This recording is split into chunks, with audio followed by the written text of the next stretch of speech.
पावसाच्या बातम्यानंतर आपण इतर बातम्या पाहणार आहोत। अजित पवारांचा आज पुण्यात कार्यकर्ता मेळावा होतोय। दुपारी 2 वाजता या मेळाव्याचं आयोजन करण्यात आलंय। अजित पवारांच्या मेळाव्याची जय्यत अशी तयारी देखील केली जाते। काकांच्या मेळाव्यानंतर दादांचा मेळावा होतोय, त्यामुळे आजच्या या मेळाव्यात अजित पवार काय बोलणार याकडे संपूर्ण राज्याचं लक्ष लागून आहे।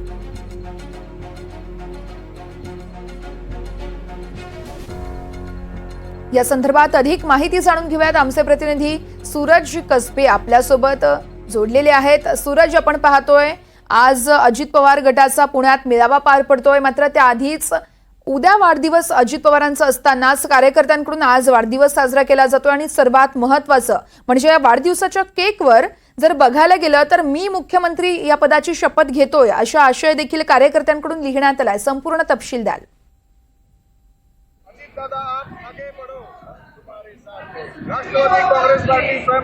प्रज्ञा, महाराष्ट्राचे उपमुख्यमंत्री अजित पवार यांचा उद्या वाढदिवस आहे। त्यांच्याबरोबरच दुसरे उपमुख्यमंत्री जे आहेत देवेंद्र फडणवीस त्यांचा देखील वाढदिवस आहे आणि याच धर्तीवरती आज पिंपरी चिंचवड शहरामध्ये सकाळपासूनच अजित पवार यांच्या मेळाव्यासाठी जय्यत तयारी सुरू आहे आणि अजित पवार यांचे आज पिंपरी चिंचवड शहरामध्ये एक मेळावा तर पुण्यामध्ये दुसरा मेळावा असे 2 मेळावे आज पुणे जिल्ह्यामध्ये आहेत। सकाळी 7 वाजताच अजित पवारांचा मुख्यमंत्रीपदा असा उल्लेख असलेला केक देखील कापण्यात आले आणि अजित पवारांच्या यावेळी ज्यावेळेस त्यांनी हा केक कापला त्यावेळेस त्यांनी स्मित हास्य देखील केलं होतं, कारण या जो केक होता त्या केकवरती असं लिहिलं होतं की मी अजित अनंतराव पवार महाराष्ट्राचा मुख्यमंत्री म्हणून शपथ घेतो की कारण अनेक वेळा उपमुख्यमंत्री अजित पवार यांनी आपली इच्छा बोलून दाखवली होती की त्यांना महाराष्ट्राच्या मुख्यमंत्री पदावरती पाहायचं होतं। त्यामुळे कार्यकर्त्यांची जी इच्छा होती ती